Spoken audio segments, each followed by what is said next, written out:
Today on Hello Darling, we are joined by my special guest, Michael Lloyd-White, a man who has been avidly campaigning to remove the myth of kindness. He wishes to show us all that a kinder world can be realized in our lifetime through finding the courage to be kind, at the time when the world struggles to be the best it can be. Mr. Lloyd-White is the founder and chairman of World Kindness Australia and the chief advisor to the board of World Kindness USA. Please join me in a conversation to discover how we can change the world by finding a new meaning to the word kindness. Hello, darling. Hello, darling. Welcome to the show. Oh, thank you for having me. It's a pleasure to be here. Michael, you are the founder of World Kindness Australia. Yes. How did it all begin? Well, I didn't sit down and decide I was going to do this. It was just a number of fortunate events that came about, and one thing led to another. Initially, it was an event at my daughter's school, and I saw some inappropriate behaviour on the playground, but that was not the kids, it was the adults. So we had an opportunity to address that at the parent meeting, and we used the school motto, kindness and courtesy, to host an event, which was very successful. And we then took that to the national parent body, and as a result, it was placed on the New South Wales school calendar. So that got a lot of attention. That resulted in 400 events, and that got the attention of the Singapore government. But just to get the bigger picture to our viewers, in 2012, Australia was appointed the Secretariat. Yes. And you became the first elected Secretary General. Yes. After presenting your ambitious plan, how to change the world. That's right. So the World Kindness Movement is the peak Yes. global body, and for about 9 years it had been managed by Singapore. And we were invited to London, and with that we presented a plan on how to change the world. The international community took that on board, and for the first time it went to a Western country, because prior to Singapore it was Japan. Yes. And it was a not-profit organisation. Our not-profit was relatively young, so we had to step into some pretty big shoes. So we bit off more than we can chew, and we chewed like hell. So you stepped into the big shoes. How do you walk your talk in the shoes? Well, you've got to execute. You've got to be able to execute, and you can't do it alone. And previously, the structure of the World Kindness Movement basically belonged to the country that was the Secretariat. Mm-hmm. So the President, the Vice President, and what we were able to do was get a significant change to the Constitution, which was part of that strategy, whereby it was no longer belonging to one country. The executive team, or the executive board, was now an international board of up to 9 countries involved. Mm-hmm. And that presents its own challenges. But the fact is, we did get things done, and it did seem to be slow because they only meet every 2 years. But I have to tell you, there's such an impressive bunch of people that are doing amazing things in their own country, and when they see what they can do together, what doors can be opened, and what we're able to do, yes, they become more enthusiastic, they become more inspired. So the mission of the World Kindness Movement, yes, WKM, if you would have to put it in a 3 mission sentences, what's the mission of the WKM? Well, it's on the website, but if I put it in layman's terms, it's definitely to connect nations. Yes. And people and organisations, to be able to bring them together on a foundation of kindness. Mm-hmm. And it's primarily geared towards people in that space, in the kindness space. Mm-hmm. So that was one of the hurdles we actually had. We had to break the echo chamber, and we had to come up with a strategy whilst it was protected, because you've got to remember it was the 90s. Yeah. And there were a lot of scandals, a lot of stuff going on. So in its constitution, which is fairly cherished, no political, no commercial, and no political, no commercial, and no religious affiliations. So the Red Cross could not join. Wow. The Catholic Church could not join, because the primary qualifier is that the primary purpose has to be are you promoting kindness as your number one level? May I ask why Red Cross wouldn't be seen as promoting kindness? Because they're not campaigning for kindness. They're campaigning to help somebody in this area. They're doing kind things, but they're not doing kindness specifically per se. So do they organise anything for World Kindness Day? Are they promoting the values of kindness? They're doing kindness, but the idea of this organisation was that, and this is something that I thought was a challenge. And we overcame that because rather than upset the founders with the Constitution and trying to unthread things, and that's why we have a 75% majority vote if there's going to be a change. Okay. But we then established the national bodies. Okay, but if you're cutting so many organizations, people, walks of lives out of it, you Exactly. decreasing the potential. Exactly. Because I think the challenge is to talk to somebody that never thought of doing something in the name of kindness, but will find that every day can do act of kindness. Where were you when I needed you? Better late than never, darling. But that's exactly right. That is exactly right. So what we were able to do, and part of that strategic plan in 2012, was to get around that by creating an independent national body in each country which can cast a wider net that doesn't have those restrictions on it. So it's a little bit like a constitutional monarchy. Yeah. It's pristine, it's perfect, no scandals, no blemishes, it can give out the awards, it can do these things, Yes.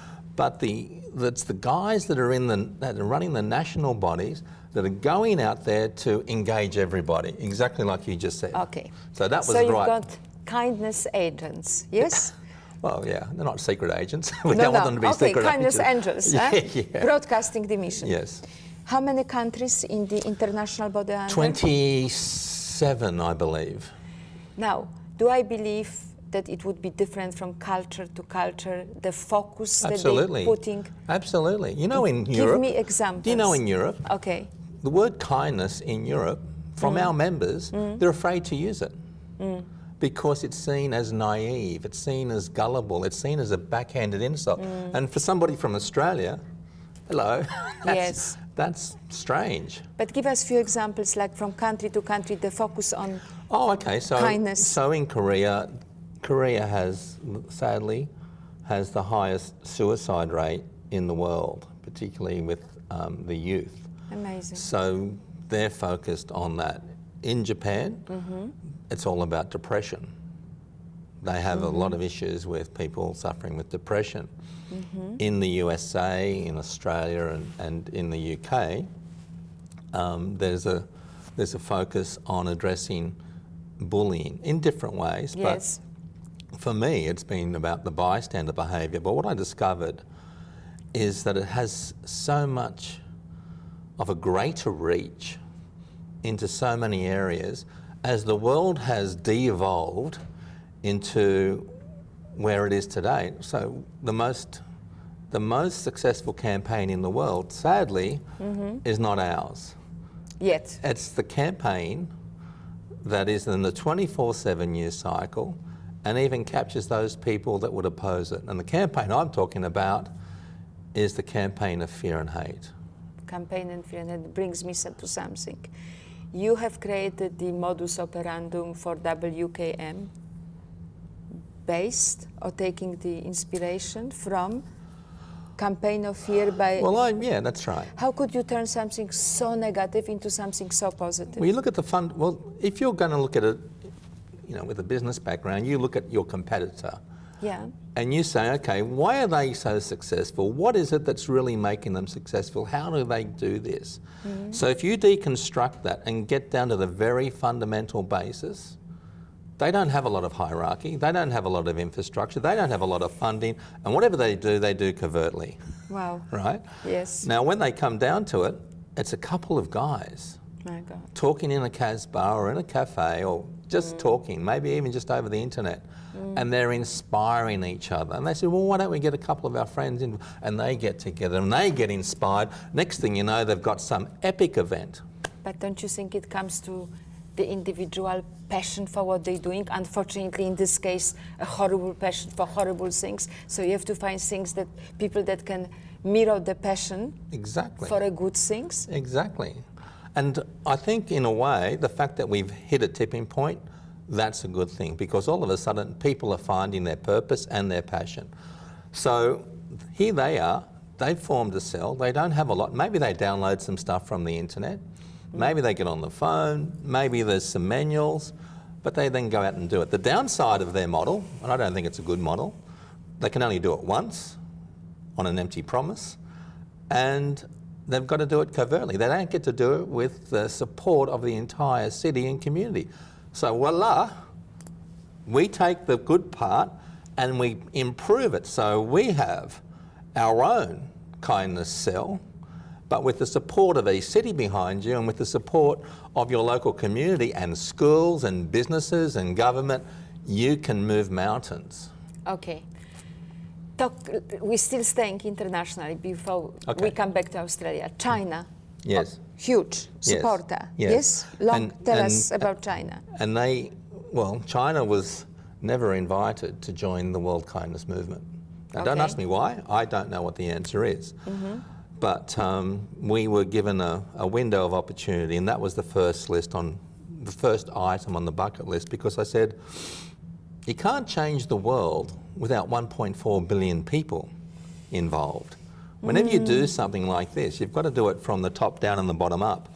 So how do we engage China? And at the time, the only world leader outside of China that spoke Mandarin fluently was K. Rudd.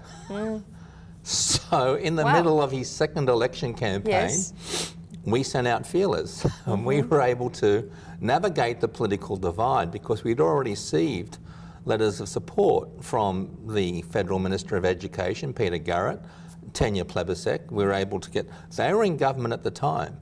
So we go to the election campaign that was being hosted in Chinatown in Sydney, and with the help of Ernest Wong and others that I spoke to, we were able to get a message to the Prime Minister in the middle of this election campaign, and we received, surprisingly, a letter of support to present to the people of China. Fantastic. I know. Fantastic. And to his credit, congratulations. He didn't ask for any. He didn't ask for any credit. He didn't use it in his campaign. Thailand, another country that embraced, Thailand? Yes, well, Thailand was an original member, but they had drifted away because when there was a lot of government organisations involved, politics gets involved. Yes. So they had drifted away. So when we came on board, we looked at the list of who are members and who had become inactive. Australia had become inactive, but not because of politics, simply because the representative had become very ill and wasn't able to follow it through anymore. But we tracked down the people in Thailand, and we were able to find somebody who was prepared to look at the model of World Kindness Thailand. And Danai is a well-known figure in Thailand, very good man, and he was able to get Thailand. His position? Well, he does a lot of work in the community, but he is a well-known author, book publisher, and speaker. Okay. But he is also highly regarded and speaks with the Thai government. Okay. So we invited Danai to come to Sydney. We hosted the General Assembly, and it was actually Danai that made the suggestion that Bangkok would like to be listed as a World Kindness City. Beautiful. And so when is it going to happen? We developed that. He came to China first when we launched China. Yes. And we would like to see all countries be working towards having capital cities get involved. Would you like to tell me about now example of a campaign that is delivered or being planned to be done, the physical delivery of a campaign for kindness? Yeah. Just give me one or two examples for the viewers again to understand when they start thinking. Okay. Well, there's a couple of campaigns that do something. Campaigns are designed to raise awareness, and you need that, but you need something that's got some teeth into it. And bear in mind, I don't want to be seen to be pushing it down anyone's throat.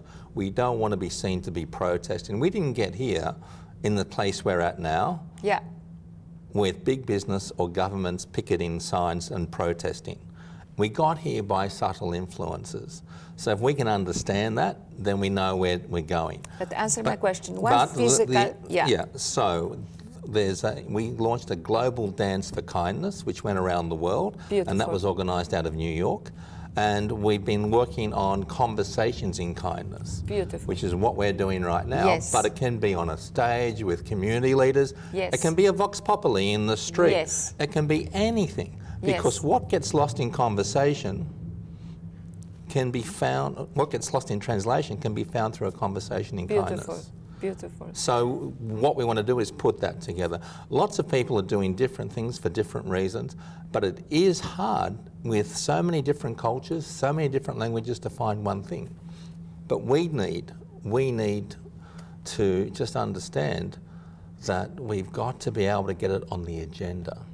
Okay, my question, going back to USA for a moment, with the huge problem of crime, guns, daily shootings. I cannot imagine a country that would need more education on kindness than USA. Has Donald Trump does he know about your Does Donald work? Trump know about me? Yes, about you, about world kindness? I don't. WK? I don't know. I'd have to ask him. Well, is he not on your He's list to meet? Well, I think yes, he is. If you had in a country that is has got this tremendous political divide, Yeah. if you had an event and you had Michelle Obama, you get a lot of people coming, but you get a lot of people refusing to go. But what about if you had both Michelle Obama and Ivanka Trump? What if you had both? Okay, that's when the event is happening. But Donald Trump has to say yes. How are you going to go and inform him about what you do? I believe with Donald, with the President of the United States, you need to present That's a right. big, ambitious idea that has never been done before. Do you think that young people that are mistaken kindness with weakness could be, how early could we start educating young people to a word of kindness and teaching them that you can never be too kind? Because that every act of violence started with lack of kindness. Yeah. I don't think... Do you think it could be part of curriculum? Oh, without question. Kindness without less, question. That's my question. Yes. How about to propose this as a project to all schools in all 20 countries, starting with our own Australia that we are here? Yeah. Well, to be fair, a lot of we had World Kindness Day on the calendar. Yes, which That's is, nice. remind our viewers, when is the World Kindness Day? 13th of November. 13th. Yeah. 1-3. 1-3. 2 Yes. days after Armistice Day. Yes. And there is work being done. There are lesson plans being written in schools, but it's not part of the national curriculum. And there's even a My School website that analyses how good your school is, but it doesn't really go into, so how kind is your school? How kind is your city? How kind is your company? How about we have the Kindness Citizen of the Year award? Well, you can do that, but we acknowledge local kindness heroes. Yes. We don't want it to be a competition. So, because kindness isn't about competitiveness, I think competition to a certain degree is one of the issues because it becomes a hurdle to collaboration. But definitely we need to have kindness curriculum, and there's some great stuff being written, but unless the Board of Studies makes a decision to put kindness on their agenda and do this, then wellness and well-being and mindfulness doesn't cut it. Doesn't cut it. You inspire so many people. Who inspires you? I like Malala. Malala's incredible, without question. And it's hard to find somebody Yes. in our leadership today to inspire you. Have But you met Malala personally? I'd love to meet Malala. No, I haven't. No, not yet. Okay, the answer is not yet. Not yet. Yes. Not yet. But I think about Abraham Lincoln. I think about what it's like to be them before they were them. I was thinking the same about you, but we don't have time anymore. Okay. That will be the part 2. Who was Michael before Michael became the Mr. Kindness, just before we leave our interview today, Yes. if I gave you a magic wand now, apart from kindness in the world, what would you wish for others if I give you the magic wand?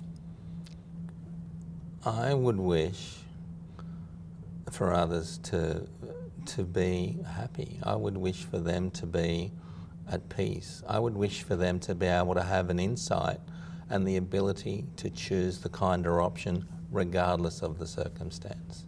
Beautiful. Thank you very much. Last question, how our viewers can obtain the Kind Wordness card and do their own act of kindness? Okay, so you can go to worldkindnessaustralia.org, worldkindnessusa.org, and apply for the cards through there. They retail for $5, but we encourage companies to get involved, and they can buy them at a wholesale rate and gift them to the charities to then sell. Beautiful. Which brings me to our last act of kindness today. Oh, well, this is great news. Yes. This is I'm very ready. this is very exciting. I'd like to welcome you aboard as an official member to World Kindness Australia, and here is the membership certificate for Momentum Forum events. Thank you very much. I'm honored to be part of it. I'm looking forward to having you as one of our ambassadors. Thank you. Thank you. I'm looking forward to great things to come. I think so. I really do. Ladies and gentlemen, watch the space. Thanks. Thanks for being on the show. Okay, thank you. Bye-bye. Thank you. I hope that you've enjoyed today's program, and we look forward to your company next time. If you have a story you would like to share, visit us at hellodarlink.com.au. Remember to spread the word. Together, we can change the world. Bye-bye, darlings, and see you next time.